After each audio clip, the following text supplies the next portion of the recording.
ಕೈ ರೇಖೆಯಲ್ಲಿ ಯಾವುದು ಮೇಡಮ್ ಒಳ್ಳೆ ರೇಖೆಗಳು, ಯಾರು ಎಷ್ಟು ಸುಖವಾಗಿರ್ತಾರೆ ಅಂತ ನಾವು ಹೇಗೆ ನೋಡ್ಕೊಳ್ಳೋದು ಅಂತ ಕೆಲವ್ರು ಕೇಳ್ತಾನೆ ಇರ್ತಾರೆ. ನೋಡಿ, ಭಾಗ್ಯರೇಖೆ ಚಂದ್ರ ಪರ್ವತದಿಂದ ಹೊರಟು ಶನಿ ಪರ್ವತಕ್ಕೆ ಮುಟ್ಟಬೇಕು.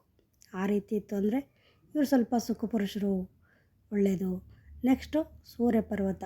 ನೋಡಿ, ಸೂರ್ಯ ಪರ್ವತ ಅಂದರೆ ಉಂಗುರದ ಬೆರಳು ಕೆಳಗಡೆ ಈ ರೀತಿ ಸ್ಟ್ರೈಟ್ ಲೈನ್ ಬಂದಿರೋದು, ಅದು ಮೈಂಡ್ ಲೈನ್ನ ಟಚ್ ಮಾಡಿರೋದು. ಈ ರೀತಿ ಇತ್ತು ಅಂದರೂ ಕೂಡ ಇವರು ಸುಖಪುರುಷರು, ಆರಾಮಾಗಿರ್ತಾರೆ. ಜಾಸ್ತಿ ಅವ್ರಿಗೆ ಟೆನ್ಷನ್ಗಳಿರಲ್ಲ ಅಂತಲೇ ಹೇಳ್ತೀವಿ, ಸಾಲಗಳಿರಲ್ಲ. ರಾಜಕೀಯ ವ್ಯಕ್ತಿಗಳ ಜೊತೆ ಪರಿಚಯ ಇರುತ್ತೆ. ನೆಕ್ಸ್ಟು ಬುಧ ಪರ್ವತ. ನಮಗಿಲ್ಲಿ ಗುರುಪರ್ವತ.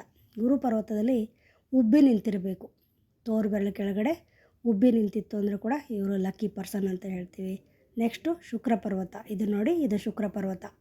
ಈ ಪರ್ವತ ಕೂಡ ಉಬ್ಬಿ ನಿಂತಿರಬೇಕು ಮತ್ತು ಅಲ್ಲಿ ಯಾವುದೂ ಅಡ್ಡಬಡ್ಡ ರೇಖೆಗಳು ಇರಬಾರ್ದು. ಆ ಥರ ಇತ್ತು ಅಂದರೆ ಇವರು ಕೂಡ ಒಂದು ರೀತಿಯಾಗಿ ಸುಖಪುರುಷರು ಅಂತಲೇ ಹೇಳ್ಬೋದು. ಆರಾಮಾಗಿರ್ತಾರೆ, ಎಲ್ಲ ವ್ಯವಸ್ಥೆಗಳು ಇವ್ರಿಗಾಗಿರ್ತವೆ ಅಂತ ಹೇಳ್ತೀವಿ. ಈ ರೀತಿಯಾಗಿ ಈ 4 ಚಿಹ್ನೆಗಳು ನಿಮಗೂ ಇತ್ತು ಅಂದರೆ ಭಾಳಷ್ಟು ಒಳ್ಳೆಯದು. ಇದರಲ್ಲಿ ಯಾವುದಾದ್ರೂ ಒಂದಿದ್ರೂ ಕೂಡ ತುಂಬ ಶುಭವಾಗುತ್ತೆ.